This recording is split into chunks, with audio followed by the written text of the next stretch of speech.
नमस्कार, स्वागत है आपका द पब्लिक इंडिया पर। मैं हूं नीलू व्यास। 1 जुलाई यानी कि ये वो दिन है जिस दिन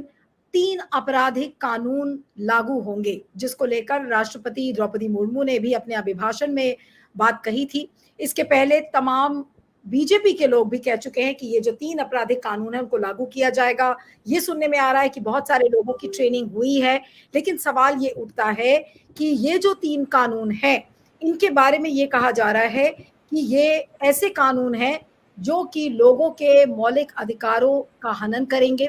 बेसिक जो फंडामेंटल राइट्स हैं वो लोगों के चले जाएंगे। ये कानून इतने कड़े होंगे कि आप कोर्ट का चक्कर लगाते रहेंगे, आप जेल की सलाखों में अगर पहुंच गए तो आप वहां से निकल नहीं सकते। तो ये जो अमित शाह की तरफ से ये कहा जा रहा था कि ये जो अंग्रेजों के समय का बनाया हुआ कानून है उसको हम रिप्लेस कर रहे हैं और उसको अलग अलग हिंदी के जो नाम दिए गए हैं, भारत न्याय संहिता और तमाम वो जो उसके तीनों नाम हैं,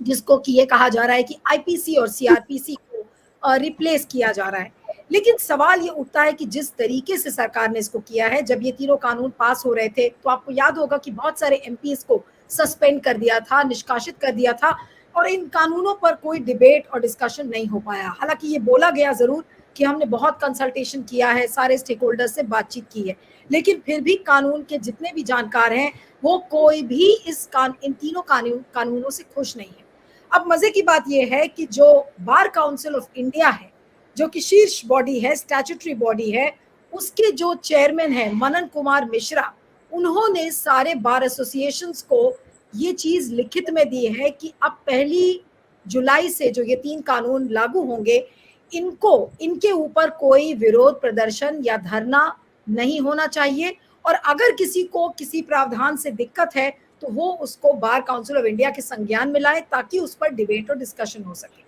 तो सवाल ये उठता है कि अगर बार काउंसिल ऑफ इंडिया के चेयरमैन इस बात को ये कह रहे हैं कि आप धरना और प्रोटेस्ट नहीं कर सकते, तो फिर उनको ये अधिकार किसने दिया कि धरना और प्रोटेस्ट ना कर सके कोई। दूसरा सवाल ये है कि अगर ये कानून पिछले 6 महीने से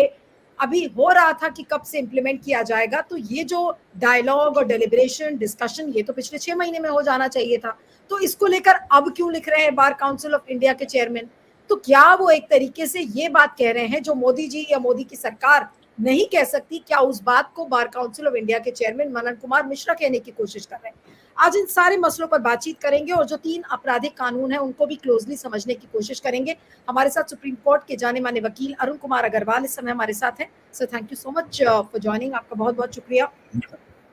अरुण जी, जो पहला सवाल है मैं बात वहीं से शुरू करूंगी कि बार काउंसिल ऑफ इंडिया के जो चेयरमैन है मनन कुमार मिश्रा, उनका ये कहना कि आपराधिक कानून पर कोई विरोध या धरना नहीं होगा, इसका क्या औचित्य है, इसका क्या लॉजिक है आपके हिसाब से? देखिए, ये जो उन्होंने कहा,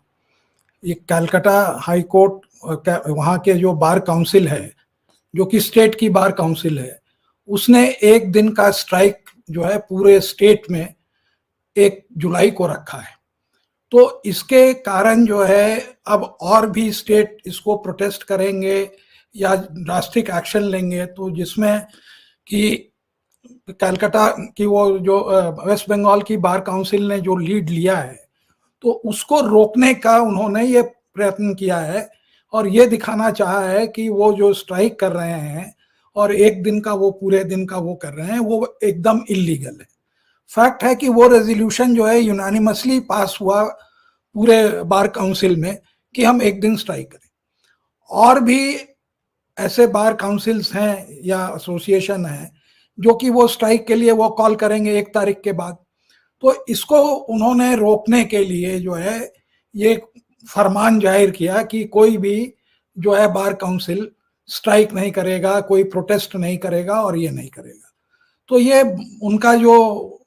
एक्शन है वो बड़ा ही आर्बिट्री है। ये नहीं कि किस ग्राउंड पर वो कर रहे हैं उसको एग्जामिन करें और जो लोगों को दिक्कत आ रही है उसके बारे में बोलें। वो नहीं बोल के वो कह रहे हैं कि इसमें 1 तारीख से ये कानून लागू हो जाएगा, लेकिन उनका कहना है कि भाई हम एक मीटिंग करें जिसमें जजेस हों, लॉयर्स हों, सोशल एक्टिविस्ट हों और तब हम सरकार से फिर से वो अनुरोध करें कि इसमें क्या क्या संशोधन करने हैं। अगर ये करना है तो उसको अभी रोक दें और ये कहें कि ये 6 महीने तक नोटिफाई नहीं होगा जब तक कि हम इसको दोबारा, हम आपके पास नहीं आते हैं कि इसमें कौन कौन से सेक्शन हैं जो कि मौलिक अधिकार के खिलाफ जाते हैं। तो ये तो उन्होंने किया नहीं। और दूसरी बात है कि जिस समय ये कानून लगा था, करीब 25 दिसंबर को 2023 को इसका प्रेसिडेंट ने असेंट दिया और 3 जनवरी को उन्होंने इस कानून को बहुत ही ज़्यादा वेलकम किया कि ये जो कॉलोनियल कानून था वो हट गया और ये बड़ा अच्छा संशोधन हुआ, ये सब करके उन्होंने किया without examination of the provision. सही बात यह है कि 1973 में जो उस समय की सरकार थी, वो 6 लॉ कमीशंस को वो लेके उन्होंने पूरे आईपीसी और सीआरपीसी में होलसेल अमेंडमेंट किया था,